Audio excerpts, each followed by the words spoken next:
I want you to know that Roxanne and I are sharing a screen. Roxanne is in my home this evening. My computer decided to have no sound for this meeting at the moment that I signed on. Roxanne has been vaccinated and I have too. So we're all right. Got that? So, all right. So let me get started, and I won't take much time because I know you have a lot of questions. We're going to try to answer most of your questions tonight. We've no illusion that we're going to answer them all. And we'll provide an email for you if your question doesn't get answered. I want to thank every single one of you for being here tonight. You gave us a part of your Wednesday evening. Thank you. It means a lot to us, and it means a lot to our community that you've taken this time. Our intention tonight is to answer as many questions, and as Gil said, we anticipated your questions as much as we could. I also, before I start giving you information, I want to point out that most of the work we're going to talk about tonight has been carried out by congregants who are volunteers. Yay, staff, they do a lot of work, but so do our volunteers. Please pay attention to the names and faces you're going to see this evening, and I hope you'll join me in thanking them for the contributions they make to helping our community thrive. It's vitally important. It's what makes us tick. All right. First thing I want to say to all of you is, unbelievably, we are in a very solid position to move into the future. Our congregation, despite the pandemic, is actually really doing very well. Thanks to staff who pivoted to help us get ready, thanks to their creative programming, thanks to staff and clergy. But as you will hear, at the beginning of the pandemic, we thought we entered chaos and everything was going to fall apart, and that did not happen, as you will hear. So I have a couple of things that I'm going to tell you about, and then I'm going to turn the floor over to other members to speak. First thing I'd like to talk about, and I'm sure many of you are eager to hear about, is what we're up to regarding the announcement of Holly's retirement and how we're going to manage that transition. First of all, I want to thank Holly. Thank you, Holly, for giving us plenty of time, plenty of time. She gave us 18 months. We now have 16 months. And those are months where you can tell Holly how much you appreciate her, how important she's been to your Jewish journey, how important she is to our community. Don't miss the opportunity. 16 months will go fast, but you got them. Holly also gave us the opportunity to have 16 months to plan for our transition to whoever might possibly replace her. And to that end, we have two wonderful men who have stepped forward to help us coordinate our transition. Josh Zapin, who is a board member, and our executive vice president, Jim Edelman, will be leading the process of getting the search started until we form a formal search committee. We anticipate that we will do that in June. So for more information about the clergy search, please talk to Jim Edelman or to Josh Zapin. And I want to thank them for the amount of work they're doing. They're making sure that this process is coordinated and planned and orderly, and that all voices are heard. I know that Holly's departure is breaking some of your hearts. And but we're going to plan for a good replacement, and we got Holly for 16 months. All right. The next thing I want to talk about, at least briefly, is what we're thinking about at this point about reoccupying our building. I know some of you are very eager to move back in, and we are too. And we have been planning. In fact, we already have youth programming in place. We've been experimenting with it. Kids are in kind of a different risk category, and their parents agreed. And so we've been running some programming for kids. We are optimistically registering young people for our summer camp. So those things will happen.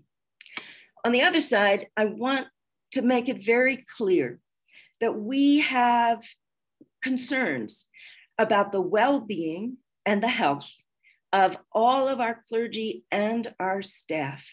To that end, we are not yet going to offer in-person programming indoors, but we are actively planning for in-person programming outside when the weather warms up a bit. And I want to really thank our staff for being very creative about these. If we feel that we can safely offer a time-limited indoor, in-person gathering for some members, we may do that. I want to emphasize the word may. Our chief value here is life and making sure that everybody stays healthy. So that's where we are at this moment in time. All right. I think that's it for me. And please feel free to send your questions to Alan. He will ask them of us as time goes by. And now I want to hand the floor over to Dr. David Price, who has, you know him from our band and probably personally. David has been leading our Reoccupy task force, and we are lucky to have him and his committee members guide us in this process. So David, I'm going to turn the floor over, or the Zoom screen, over to you. Nicely done. There we go. I've got a big permission from Alan to get unmuted. Good evening, everybody. It's nice to see you. You may be wondering why this guy who occasionally puts out dulcet tones and pounds on keyboards and strums guitars for Or Zimra is the front person for this particular task force. And by the way, the most important thing I'll say tonight is check out our new video that was posted today. But in all seriousness, I was approached and honored to lead a group of very talented folks to think about in-person programming as we go throughout the course of the pandemic. We have a wide variety of expertise. My expertise comes from being a family physician, but also being involved in public health, population health, medical guidelines, health policy, and other sorts of things, quality improvement. And you'll see here on the task force are the names and some pictures of the least camera shy ones, or the ones we had photos from, members of the task force who have been helping us along the way with this. So, Alan, you can go back to, yeah, so we can see faces. The task force has really done two things. It is advisory to the Board of Trustees. And our work has really been in two areas. The first area has been using peer-reviewed studies and other data to come up with evidence-based, scientific-based parameters for what we would do for various in-person events. That involves things like, what are the things that we have to put on a registration form? How far apart should we be? How long can events be? What are specific risks that our activities involve that would be a little different than general activities? For example, singing and chanting, which project a little bit more air and have a little bit more risk. So we put together all of those sorts of parameters for when we hold activities, indoors and outdoors. The second is we've done a fair amount of work to look at duration of events and attendance numbers of events and try to align that with the COVID dial based on Boulder County. Now, because our events, again, involve singing and some other things, and we've had to take into account the parameters of our space, our numbers for in-person gatherings, especially indoors, are going to be a little bit smaller than what the Boulder County guidelines provide. But nonetheless, we do have these guidelines for both when we meet, whether it's indoor or outdoor, the parameters for meeting, and the duration and the attendance for those sorts of things. As Marianne mentioned, staff has been working actively on a number of activities, and we've had a few of these youth activities, and the camp registration is really cool. And there are lots of ideas percolating that various members of the task force are weighing in on. If we were to do X, would it fall within the parameters? And I can tell you that staff is actively planning, and we're looking forward in the next few weeks to having some announcements about things that will be happening. And the task force does not plan these events. We are advisory, but we are weighing in and consulting every step along the way to make sure that things are done. Finally, as you know, there are lots of moving pieces with this pandemic, the disease waxing and waning, waning right now, vaccine availability, vaccine acceptance, new variants of the virus, and so forth and so on.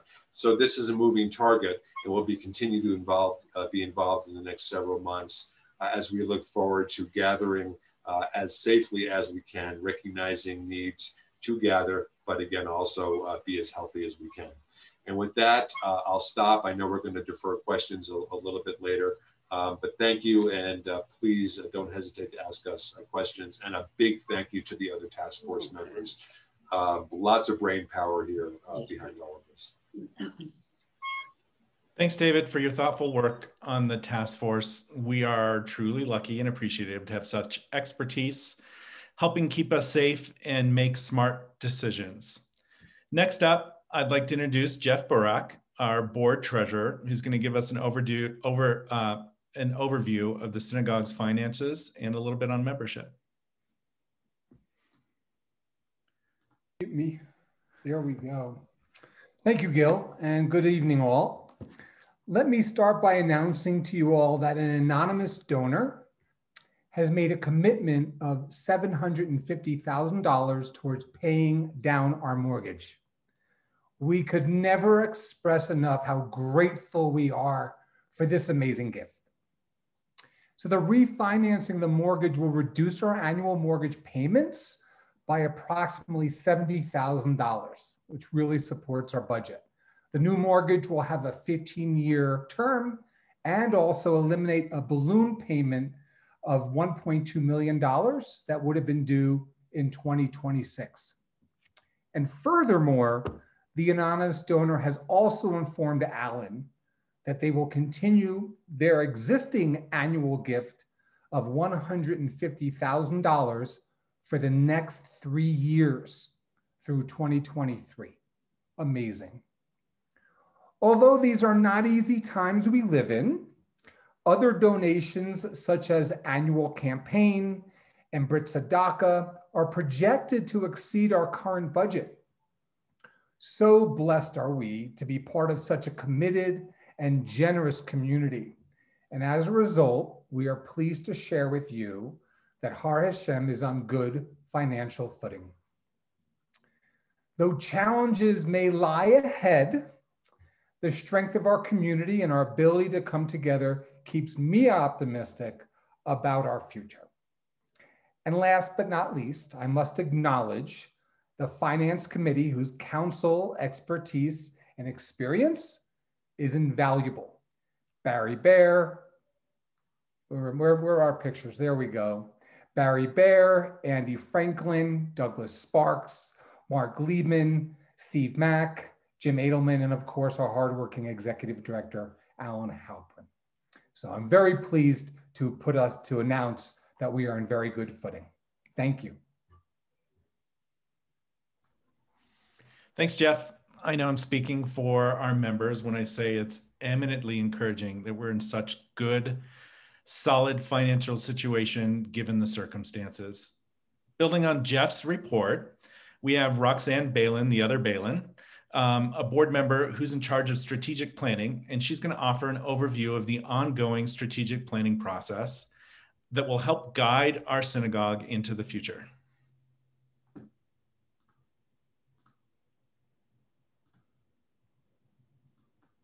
Hi there. I have to admit that I'm feeling a little giddy because I'm sitting next to someone 2 feet away from me. It's the first time since March of last year that I haven't been at least 6 feet from someone other than my husband. It's exhilarating. I recommend it. Okay, so I was asked last year by Marianne to head up the strategic planning initiative, which I agreed to do. I expected it to take more time than I planned, and sure enough, it is. So you may be thinking, what is strategic planning and what is HHS doing?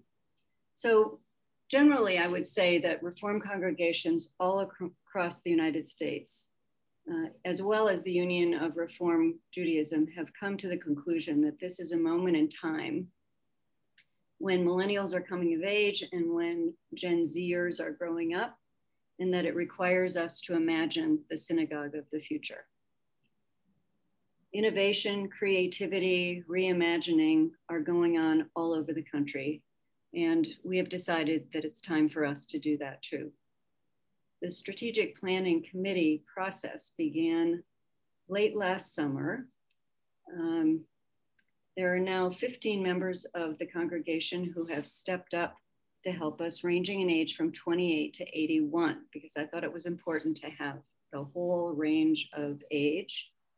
We have hired a consultant, Lisa Farber Miller, who is being paid through a generous gift from an anonymous donor.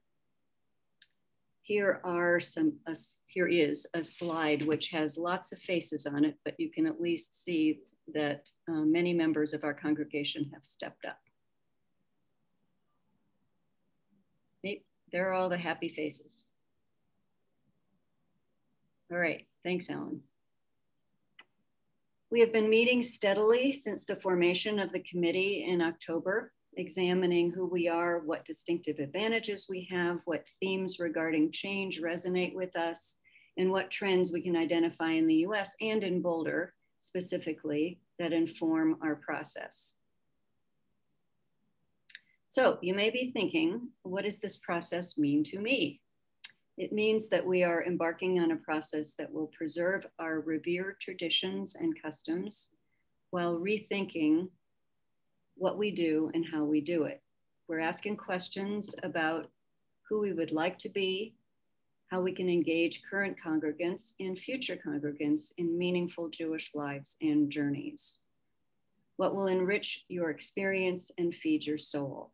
What will nourish relationships and grow community? For example, is there a way to make the B'nai Mitzvah experience more attuned to the children? Or is there a way to create several options for B'nai Mitzvot? Can adult learning create relationships in addition to providing learning experiences? Can we create interest-oriented affinity groups rooted in Jewish values? Can we help millennials take on a Tikkun Olam project that serves social justice while creating new relationships? Those are the sorts of questions that we're asking. So you may be asking,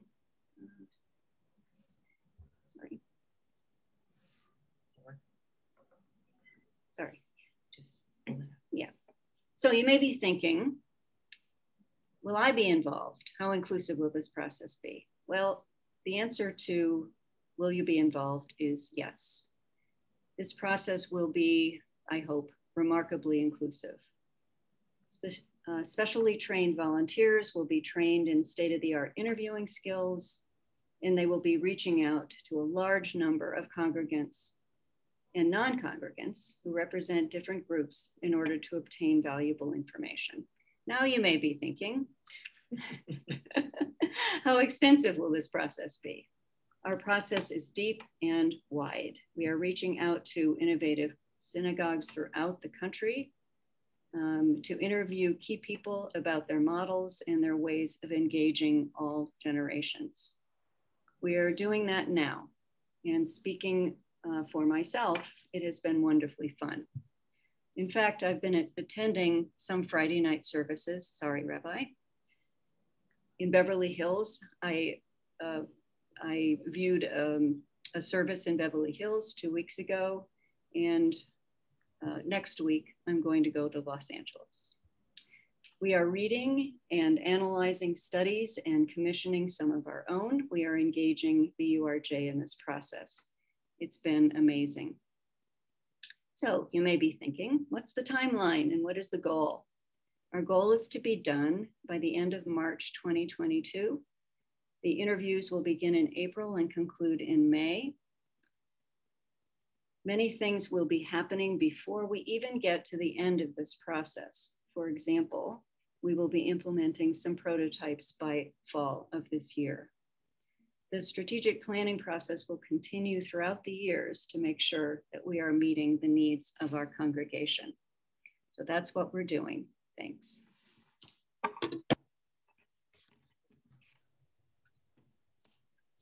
Okay, I'm gonna take questions. Okay, let's so I think we're going to do a Mentee poll. So Alan is going to put in the chat a link that you click on, and it's going to ask you a question, and then you answer the question, and then we get to see the real-time results. And so the question, you'll see it, it's about strategic planning. And so we'll get to see the real-time results. It's pretty neat. So if people say the same word, the word gets bigger, you'll get to see it. So thanks everybody for clicking on that link in the chat, and then we'll jump back in and go to Q&A session.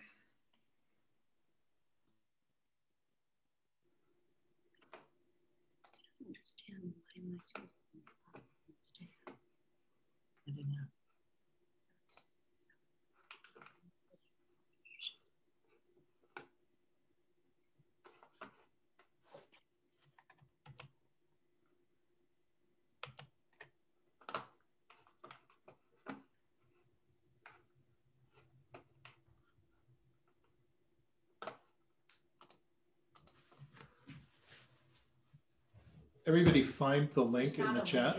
Oh, there's not a link in the chat. Hang on just a second. Let me stop the share there.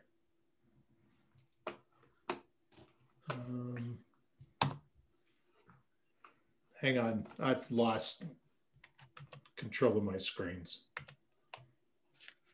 Escape there. Go here. Copy that. There's the link. No, I still don't see it, Alan. Oh, hang on. I know what I did. There's a link in the chat.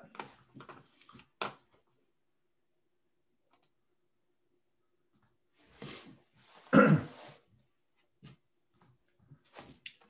now let me share the screen.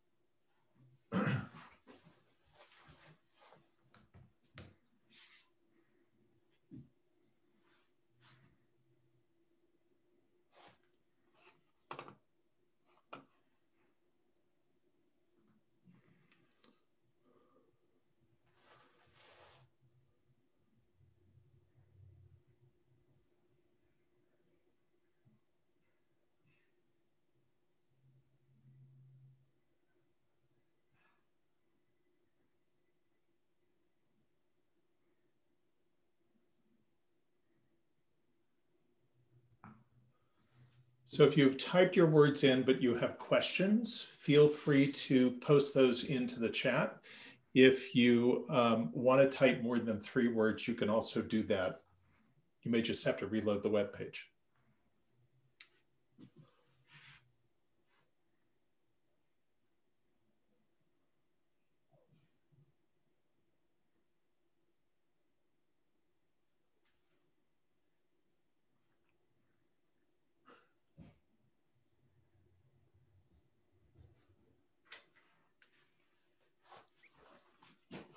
These are some great inspiring words. Roxanne, this is a good start for you. When you start your interviews, you can really use this as a foundation for what people are looking for. Great.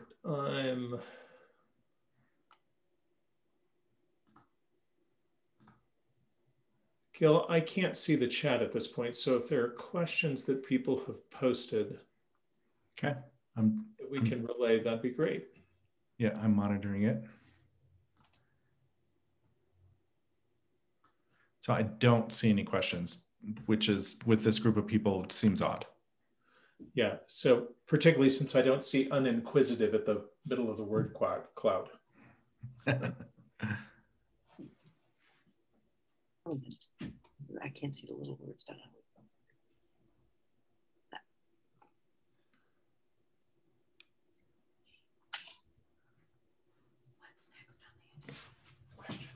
Okay.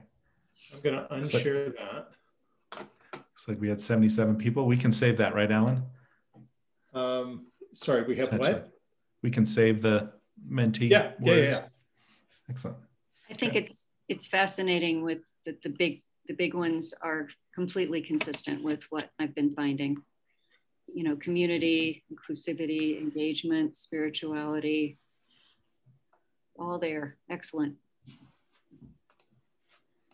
Okay. Well, Marianne, do you want to kind of wrap us up? I wanted to see what kind of questions we're getting. Do we have questions, Gil? I don't see any. Okay. I have a request to see the visual again. So, Artie, I'm responding to you.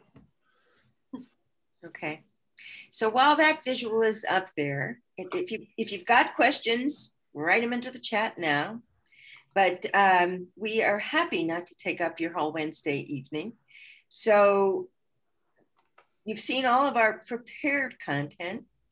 And I want to thank every one of our board members and volunteers who prepared for this evening. I want to thank each of you for taking your time to be here with us. It does mean a great deal. I'll remind you that this is recorded and that we had a number of people say they couldn't come, but they sure wanted to see it. I hope you'll leave this Zoom meeting feeling as energized and as positive about the future as I feel.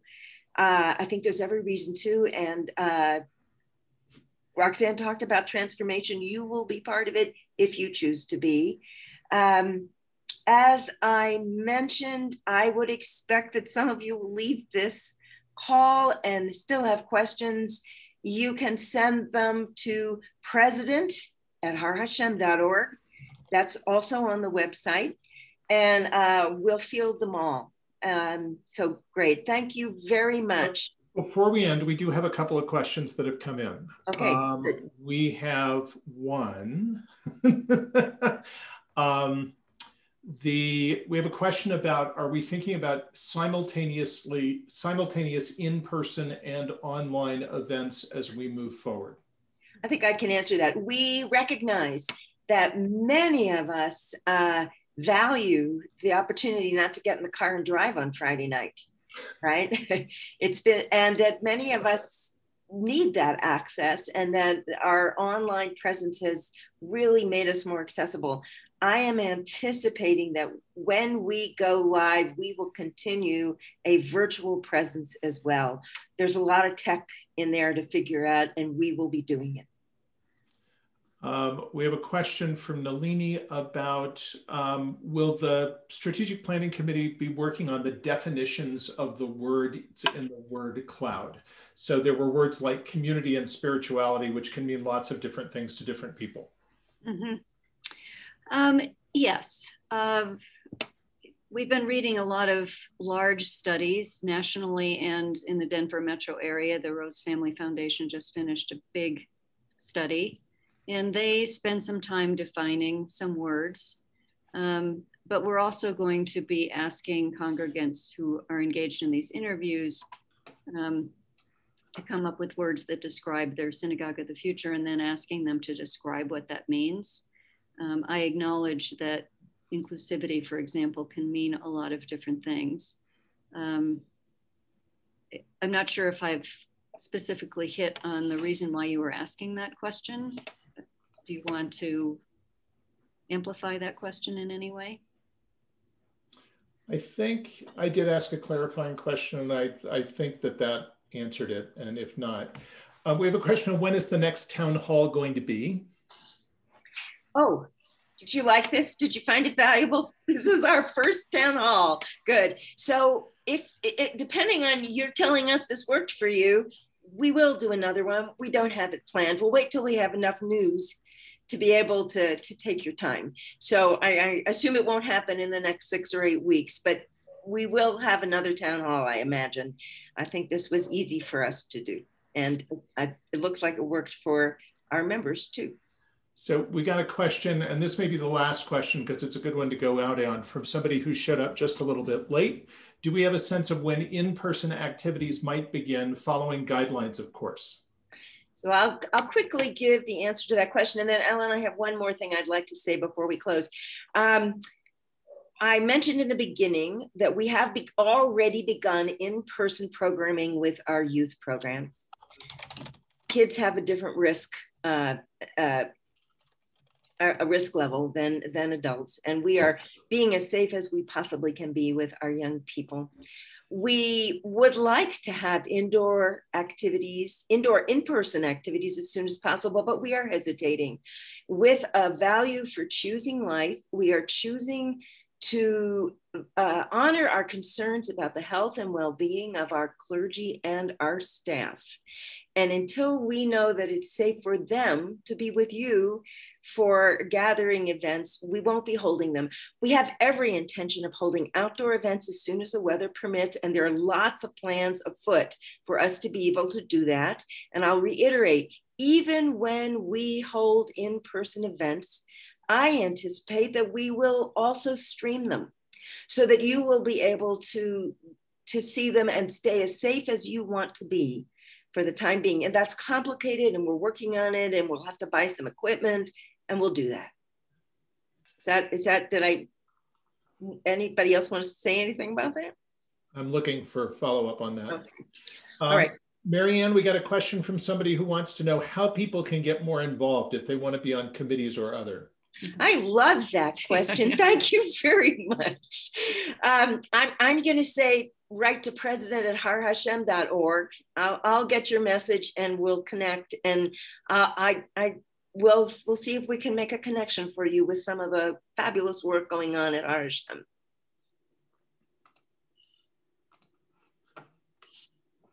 Alan, if I might just embellish a little bit, I don't know what the Jewish term for Pollyanna is. Perhaps Rabbi Green or Rabbi Bronstein or Rabbi Ruthie or Holly might tell me. I don't perceive that I am one. But nonetheless, from some of the conversations I've had with people throwing ideas about in-person events, what about this, what about that, there is some creativity beginning to happen. So I am relatively optimistic that even though I do think it's going to be quite a while yet before we get back to the full traditional in-person Friday night service, there are other ideas percolating, and I'm looking forward to seeing some of these ideas, some of which may not go anyplace, but some of them might. And I am feeling relatively optimistic that we'll see some of those things come up over the next few weeks. So I'm being vague because I don't know what they look like yet, but I am feeling as optimistic about these things as I have in the last few weeks. So stay tuned. All right, may I say one more thing? When in speaking about Holly's retirement, I neglected to mention earlier that in addition to mounting a search, we're hoping to produce a big, old, important, fabulous, wonderful party. And we hope that you will all join us and that some of you will help us plan it. It's a little early to start planning for a party in June of 2022 right now, but we will, and we intend to celebrate Holly in a way that is important and meaningful to all of us. All right. I am sharing the answer, which I received from two sources, only one of which you might guess, for what the word for Pollyanna is in Hebrew. And for those who don't read Hebrew, it's Pollyanna. We got a couple of questions on where we stand with membership. I'll jump in and answer that one, although I'm entertained that Lisa Weber said she got it from somebody else. Our membership is up by a couple of people over last year, which is, I think, remarkably stable under the circumstances. Most congregations across the country are reporting that they're not seeing a huge inflow of people. But not everybody is as stable as we are. Mm-hmm. And I think that may be the last of the questions. If you have questions or comments, or you're looking for ways to be involved, you can email info@harhashem.org or president@harhashem.org. And we did get a question about plans for high holidays for next fall. And we had a conversation among staff about that. Fred, do you want to respond to that? He's going to respond with something clever like, we're going to have them. That was the first thing I was going to say. We're having conversations. We're looking to figure out how to commit to a safe experience and a profound connected experience. We're looking into things that might be that hybrid aspect of whatever we're going to try and do. We're really going to make a strong commitment to make sure that it's accessible to folks easily at your homes through some sort of technology. And we're going to try and think out of the box to try and see how we can bring people together appropriately, knowing that there's no way we can bring everybody all together. And a lot of us won't choose to, even if there was an option. So we are already working on it, and so are other congregations. Time will tell what's going to be permitted, and we're going to try and figure out how to do the best and take care of everybody's needs. Really, is just as best as we can.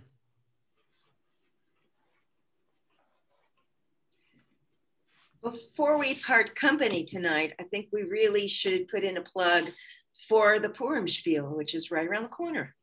On February 25th at 6:30 p.m., be there or be square. Gil, shall we close up? Yeah, thanks everyone. In the chat, you can see where there's some other places for questions. And this was our first inaugural town hall, and we hoped that it would work out this well, and it did. So we'll plan on doing this regularly, and as we have some news to share, we'll plan the next one. And so we want to try to communicate as much as we can, but we want to do it in such a way that we're providing you with valuable information and some good updates. So thank you everybody for participating. We have a great community, and it's so nice to see everybody's faces, and hopefully sometime soon we'll get to see everybody in person. Right. I just posted Purim information in the chat. We will look forward to seeing you, and thanks all. Thanks.